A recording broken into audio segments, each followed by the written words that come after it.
निस्वाचक सर्वनाम क्या देखे थे? निस्वाचक। आज हम बात करेंगे निश्चय वाचक।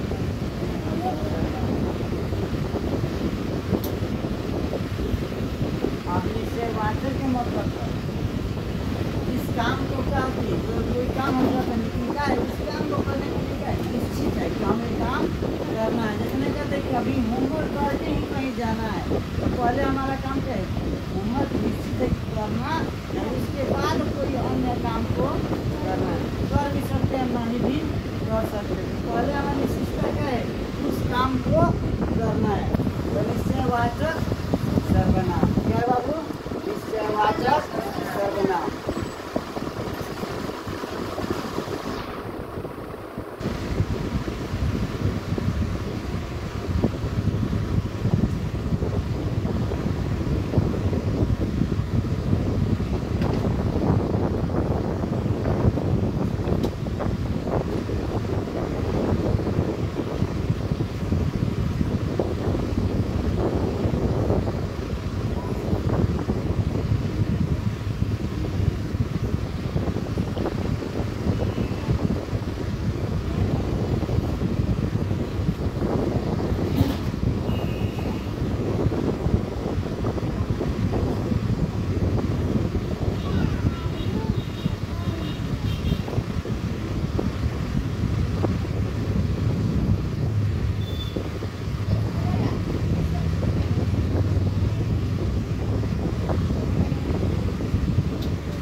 निश्चयवाचक सर्वनाम क्या है? जो सर्वनाम किसी व्यक्ति या वस्तु की निश्चय पूर्वक क्या करता है, संकेत करता है। क्या करता है? संकेत करता है। वह क्या होता है? निश्चयवाचक सर्वनाम कहलाता है। वह क्या कहलाता है? निश्चयवाचक सर्वनाम। यानी किसी भी काम को करने के क्या होती है, निश्चित होती है कि हमें काम करना है, वो क्या होता है? निश्चयवाचक सर्वनाम। ना कहता है कि आज हम घर जाएंगे, तो आज हमें क्या है, घर जाना तय है, एकदम निश्चित है करना है। तो वो क्या है, जैसे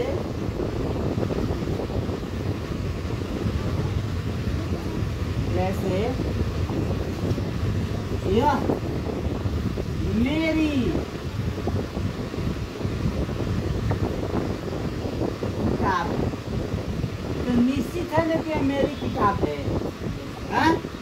यह मेरी जैसे शब्द लगा मेरी, तो क्या करता है, प्रेजेंट कर रहा है, दिखा रहा है ना, यह निश्चित का शब्द है। तो क्या है? मेरी किताब है।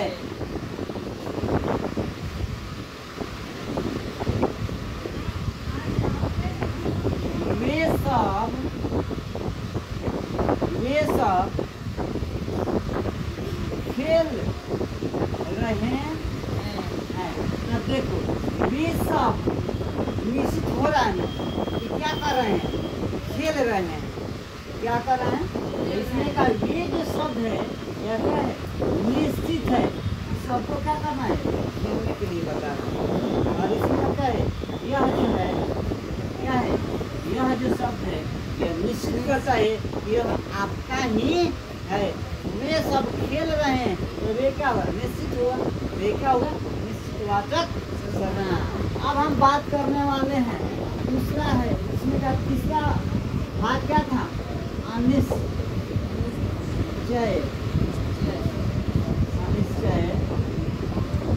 वाचक सर्वनाम क्या है बाबू? अनिश्चयवाचक सर्वनाम क्या है? अनिश्चयवाचक सर्वनाम।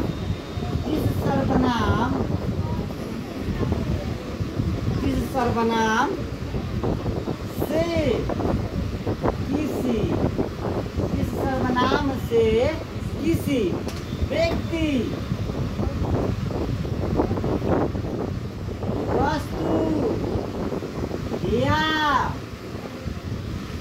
पदार्थ,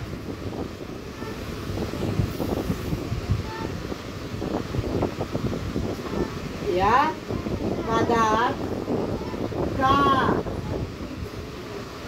पदार्थ का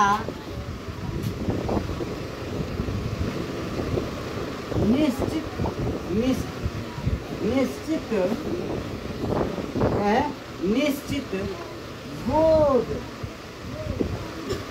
न हो, बोध न हो उसे अनिश्चय वाचक सर्वनाम कहते हैं।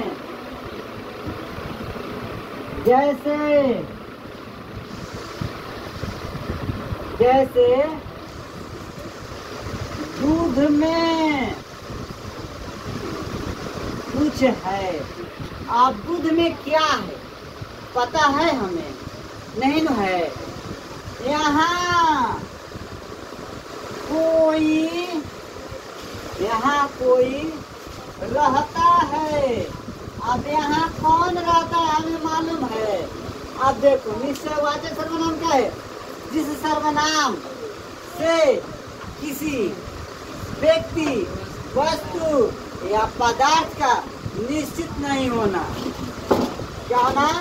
निश्चित नहीं होना, ये क्या कहलाता है? अनिश्चयवाचक सर्वनाम कहलाता है। जैसे कि दूध में कुछ है। अब दूध में क्या है हमें मालूम है? नहीं ना मालूम है। यहाँ कोई रहता है, यहाँ कोई रहता है। तो कोई, देखो कोई निश्चित है कि कौन रहता है। अब इसमें निश्चित कब होगा कि यहाँ राम रहता है। तो यहाँ पे राम क्या हो गए? यहाँ पे राम निश्चित नहीं हुआ। दूध में कुछ है, तो दूध में कुछ है तो क्या है? कुछ भी हो सकता है, निश्चित में नहीं है। लेकिन अब आपसे पूछे कि निश्चयवाचक सर्वनाम और निश्चयवाचक सर्वनाम में क्या अंतर है, तो क्या प्रेजेंट करेंगे कि निश्चयवाचक सर्वनाम में एकदम किसी वस्तु को होना निश्चित होता है, जबकि अनिश्चयवाचक सर्वनाम में किसी वस्तु का होना निश्चित नहीं होता है। कुछ भी हो सकता है, कुछ भी हो सकता है, जबकि निश्चयवाचक सर्वनाम में होता है। बात समझ में? यहाँ तक किसी प्रकार को दिक्कत है न है? आगे हम लोग बात करेंगे। सर्वनाम का चौथा भाग क्या है बाबू? संबंध। क्या है? संबंध वाचक सर्वनाम। क्या है बाबू? संबंधवाचक सर्वनाम। क्या है बाबू? संबंधवाचक सर्वनाम। जिस सर्वनाम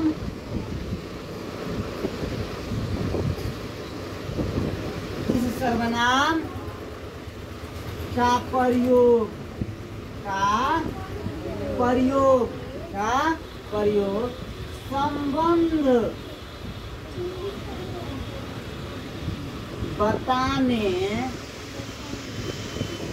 संबंध बताने के लिए किया जाता है। संबंध बताने के लिए किया जाता है, उसे संबंध वाचक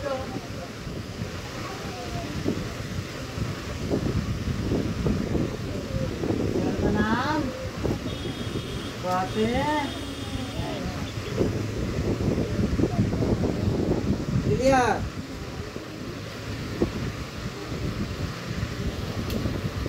आप जाए देखो, संबंधवाचक सर्वनाम क्या है? जिस सर्वनाम का प्रयोग संबंध बताने के लिए किया जाता है। क्या बताने के लिए किया जाता है?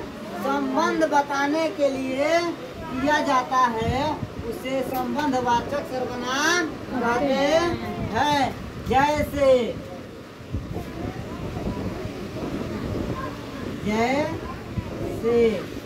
जो,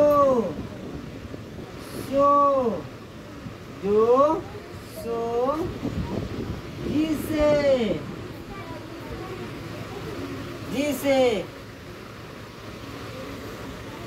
जिसने, जिसकी है, उसका, उसकी, डैश डैश आदि। अब इसमें हो सकता है कि जो करेगा, जो करेगा तो क्या करेगा, भरेगा। जो करेगा वही नहीं भरेगा, जो करेगा सो भरेगा, जो करेगा सो भरेगा। क्लियर? यहाँ तक किसी प्रकार की दिक्कत नहीं ना आप लोग को? इस सर्वनाम का कौन सा भाग है? ये चौथा भाग है। कल हम बात करेंगे 5वें और 6वें भाग पे। यह वीडियो अच्छा लगा